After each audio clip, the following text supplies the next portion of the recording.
My daughter abandoned her autistic son. I raised my grandson alone at 17. He had created an app now valued at $4.3 million. And now she was back sitting across from me in a family courtroom in Madison, demanding control over money she had never earned. The lawyer beside her looked prepared, confident, already arranging documents as if this outcome were inevitable. My daughter kept her posture calm, hands folded, eyes soft, a look I knew well. Used to make things sound reasonable even when they weren't. Across the table, my attorney lowered his voice. He warned that biology still carried weight in family court. A mother, even one who left, could ask to be heard again. If the judge leaned that way, the trust protecting my grandson's future might not be as secure as we believed. I felt the air leave my chest. I had not come here to fight.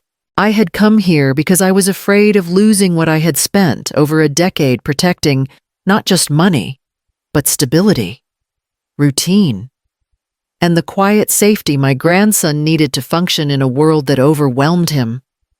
Only then did I notice how still he was.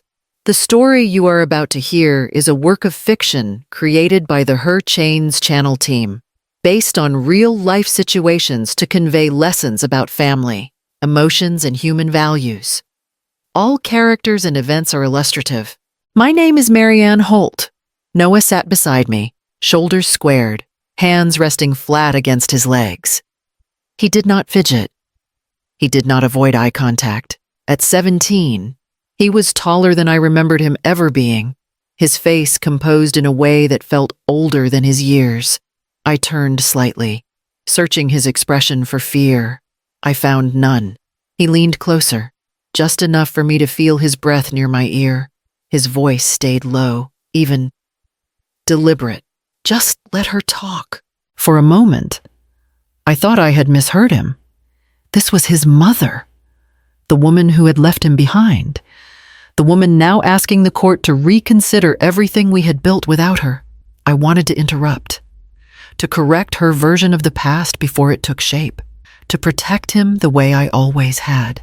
But Noah did not look uncertain. If anything, he looked prepared. As the clerk called the case number and the judge prepared to enter, I realized my grandson knew something I didn't yet understand. And whatever that knowledge was, it began long before this courtroom on the night my daughter chose to walk away. The night my daughter left happened 11 years ago, 2 weeks after Noah's diagnosis. We sat at my kitchen table while the words from the specialist still echoed in my ears: therapy schedules, support plans, long-term care. Noah lined his toy cars along the table's edge, pressing each carefully into place. Elena stood instead of sitting. She kept pacing, rubbing her palms against her jeans. "I can't do this," she muttered, eyes fixed on the floor. I tried to slow the moment. "We'll learn, one step at a time." She shook her head. "You don't understand. It's appointments, routines, rules. Everything has to be structured. I feel like I'm disappearing." I leaned forward. "That's motherhood. It's not comfortable." Her jaw tightened. "This is different. I didn't sign up for this kind of life." Noah's hands paused. He didn't look up. A few days later, a social worker came by, introducing herself. She spoke gently, the way people do when they know they're about to be remembered for the wrong reason. She placed a folder on the table and explained options: temporary guardianship, stability for Noah, time for Elena to breathe. Elena seized on that word. "Temporary," she repeated, like it was a rope thrown to someone drowning. The social worker slid the papers closer. "This gives your mother legal authority to make decisions while you sort things out." Elena glanced at Noah. He was still lining up cars, counting under his breath. 1, 2, 3, 4. "I'll come back when things settle," she murmured. "This is just for now." I watched her sign her name. The pen didn't hesitate. When she stood, She didn't pack much. A bag, her phone, the version of herself she wanted to keep. At the door, she paused. "He'll be better with you," she added, almost grateful. Noah finally looked up. He didn't cry. He didn't ask her to stay. He only watched, eyes steady, as the door closed and the house fell quiet in a way it never had before. That signature stayed on the table long after the ink dried. The paperwork became official a month later. The same social worker returned, this time without hesitation in her voice. She explained the order slowly, making sure Noah stayed focused on the small puzzle in his hands. Legal guardian, medical decisions, school placement, emergency authority. The words landed heavier than I expected. "This protects him," she told me, meeting my eyes. "And it protects you." I nodded, though my chest felt tight. Protection sounded permanent. Before she left, she paused near the door. "Keep everything," she added. "Texts, emails, voicemails, dates, even silence matters." Weeks passed, then months. With phone calls unanswered, Elena promised to call. She promised visits. She promised birthdays. Weeks passed, then months. Phone calls went unanswered. Messages stayed unread. Cards never came. On Noah's 7th birthday, I held the phone while the cake candles burned low. "She's busy," I told him, keeping my voice steady. He nodded once, already learning which words meant nothing. That night, I opened a notebook and wrote the date. No anger, no plan, just a line on paper. The next time a message arrived, I printed it. When months went quiet again, I wrote that down too. I filed everything in a folder labeled with Noah's name because I didn't trust memory to be kind or accurate. I wasn't building a case, I was keeping certainty. Noah noticed. He always did. "You're organizing," he observed one evening, watching me sort papers. "Yes," I replied, "so nothing gets lost." He accepted that answer and went back to his puzzle.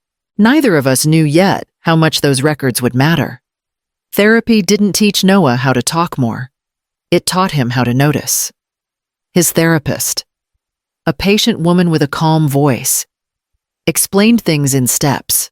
When voices change, she told him, your body feels it first. Pay attention to patterns.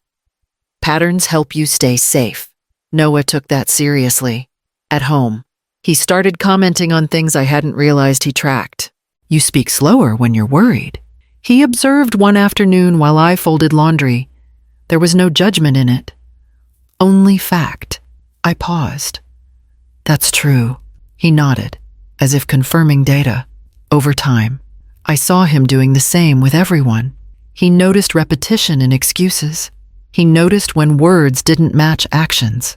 When Elena sent a rare message, Noah read it once, then again. As he grew, he noticed patterns. She uses the same sentence.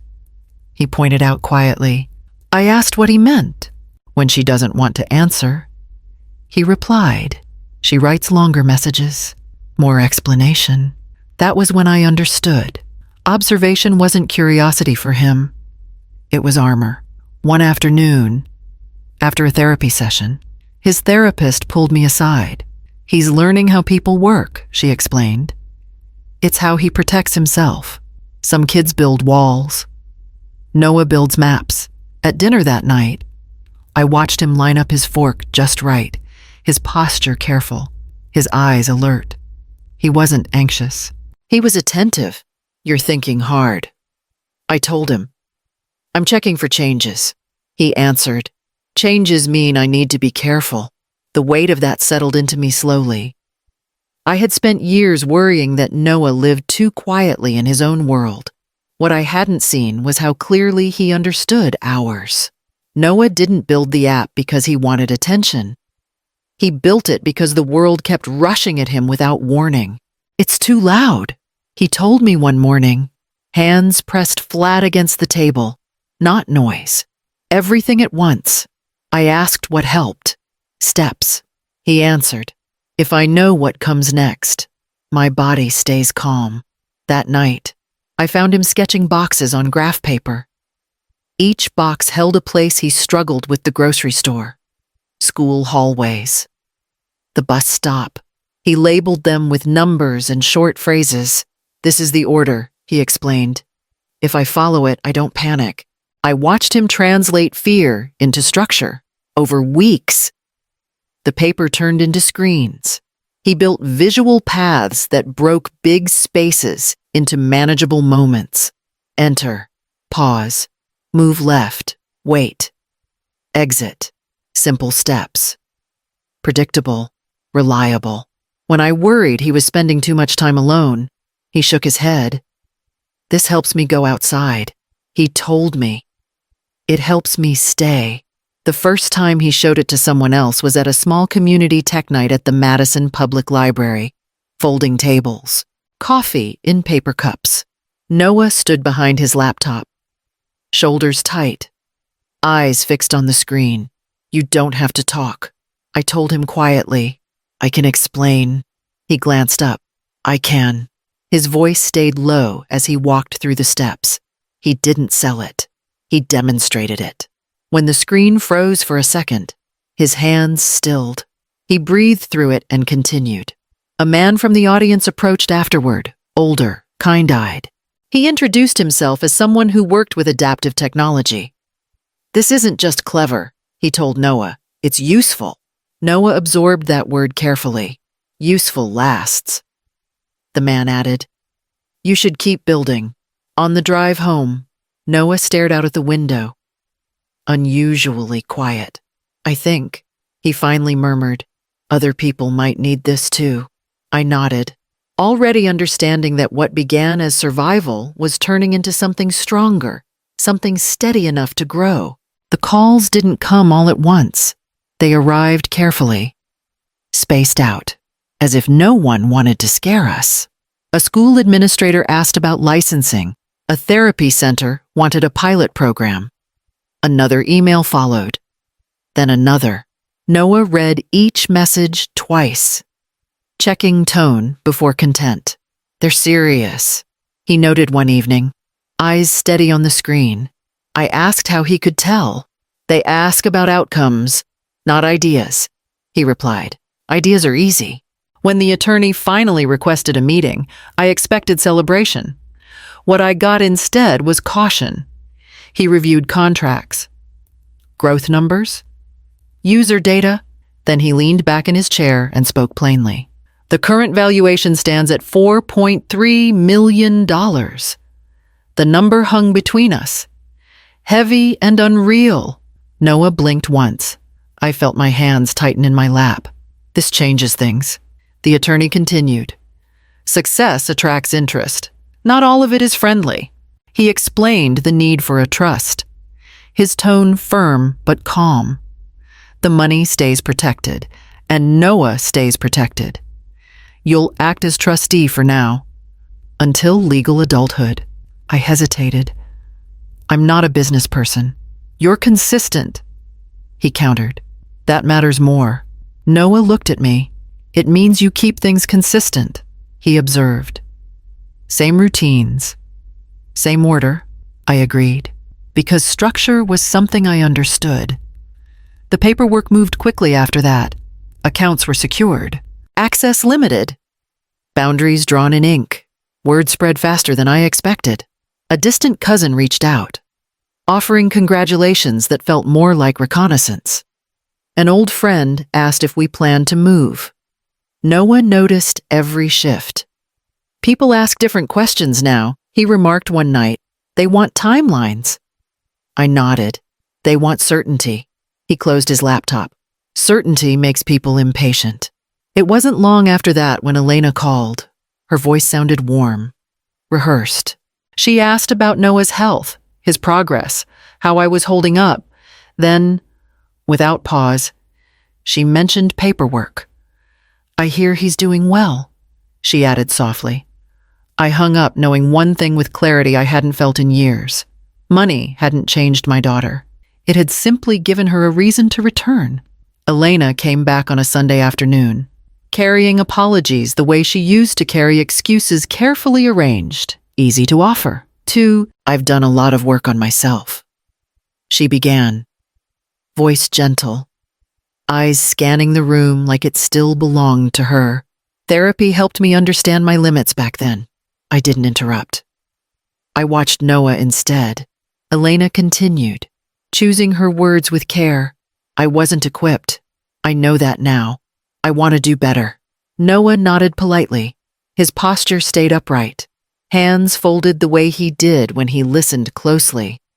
She asked about his routines, about school, about sensory accommodations. Her questions sounded informed, almost practiced. Then she shifted. I heard there were some legal documents in place. Correct. Just safeguards. Yes, I kept my voice even. Everything exists for a reason. Her breathing changed. I noticed it immediately. Shorter, faster. And the app. She continued, tone still warm. That must involve contracts, accounts, structures. Noah's eyes lifted then, meeting mine for half a second before returning to her. Money makes people nervous, he remarked calmly. Your breathing is faster. Elena laughed. A little too quickly. I'm just excited for him. He nodded once. Excitement looks different. The room went quiet. Elena recovered, smoothing her jacket. I'm his mother, she reminded us. I should be involved. I felt the weight of that word press against years of absence. I chose not to respond. She left soon after, hugging Noah carefully, like she was afraid of doing it wrong. At the door, she turned back. We'll talk again. She promised. After she was gone, Noah exhaled slowly. She prepares before she asks. He observed. That means she wants something specific. I didn't ask what he thought that was. I already knew. And this time, I stayed silent on purpose. The letter arrived on a Tuesday morning. Thick paper, formal language. No warmth at all. Elena's name sat at the top beside a law firm I didn't recognize. By the second paragraph, my hands had gone cold. She was asking the court to reconsider guardianship, to review control of the trust, to re-establish parental involvement in financial decision-making. I read it twice. Then a third time, anger rising fast and sharp. My first instinct was noise. Call family. Post the truth. Let people know what she'd done and when. I reached for my phone. No one noticed before I moved an inch. Please don't, he said, voice steady but firm. I froze. She's trying to take this from you. Yes, he replied. And reacting gives her something to use. I turned to face him. You're 17.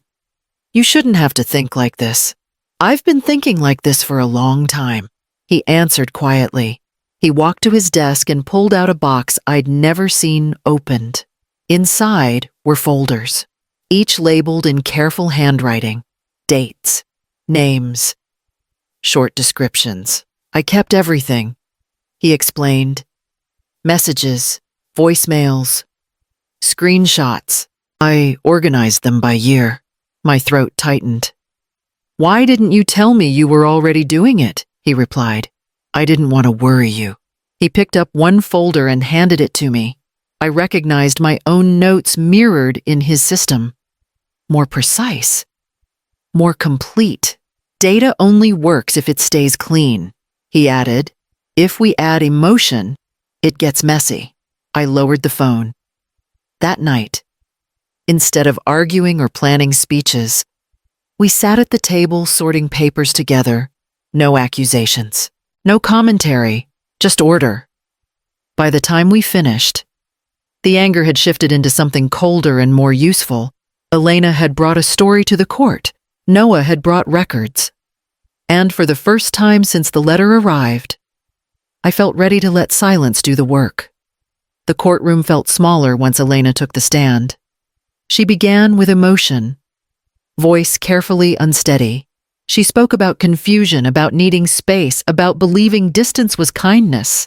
Her hands trembled at the right moments. Her eyes glistened when she mentioned Noah's name. I never stopped caring. She insisted, turning slightly toward the judge. I just needed time to become healthy enough to return. Our attorney waited. He let the words settle before leaning forward. Can you tell the court when you last attended one of Noah's therapy sessions? Elena hesitated. It's been a while. How long? She pressed her lips together. I don't remember the exact date. He nodded calmly. Do you recall the name of his primary therapist? Her gaze flicked to her lawyer, then back. There were several. A pause stretched across the room. Are you aware that Noah has had a documented peanut allergy for over a decade? She frowned. He never had allergies as a child. Noah's shoulders stiffened beside me. I stayed still. The attorney continued. Voice even. Medical records show that allergy listed consistently for over 10 years. Elena shifted in her chair. Her story began to loosen at the edges. When Noah was called, he walked to the stand without looking at her. He adjusted the microphone carefully, grounding himself before speaking. I brought records, he explained. Tone steady, he handed the stack to the clerk. Emails, voicemail transcripts, dates, times, categories. Our attorney guided him gently. Noah, why did you keep these? Because consistency matters, he replied. He opened one folder. On March 15th, 2017, at 2:32 in the afternoon, my mother left a voicemail. Elena straightened. Her lawyer rose, objecting. The judge lifted a hand. Overruled. Noah read without inflection, without anger. Do not contact me again unless there is money involved. The room went quiet. Elena shook her head. That's out of context. Noah tilted his head slightly. There is no context where that sentence shows support. He continued, moving through the evidence with precision. Each piece matched the next. No embellishment. No accusation. The judge leaned forward, attention fixed on the documents rather than the story. By the time Noah stepped down, Elena's performance had nowhere left to stand. I finally understood what he meant. Letting her talk hadn't been passive, it had been exact. The judge didn't raise her voice. She didn't need to. She denied Elena's request in clear language and confirmed the trust would remain exactly as it was. Guardianship stayed with me until Noah reached adulthood. Control stayed where it belonged. Elena stood when it was over, gathering her papers too quickly. She didn't look at Noah. She didn't look at me. No apology followed her out of the room. Only the sound of a door closing on a choice she'd already made years ago. Noah exhaled once, slow and controlled. It's finished, he murmured. At home, we talked about what came next. He didn't want anything flashy. He wanted usefulness. Part of the proceeds went toward a small program, Quiet Tools. Simple software. Support sessions for kids who process the world like he did. When I worried it was too much, he shook his head. It's enough, he replied. That's what counts. That night, I wrote one last note in the folder I'd kept for years, then closed it for good. Here's what I learned: patience isn't weakness, and silence isn't surrender. When truth is steady, it doesn't need noise to win. Staying day after day builds something money can't fake. If this story meant something to you, take a moment to like, comment, or subscribe. Share it with someone who understands what it means to stay. Family isn't who returns for money. It's who stayed when no one was watching.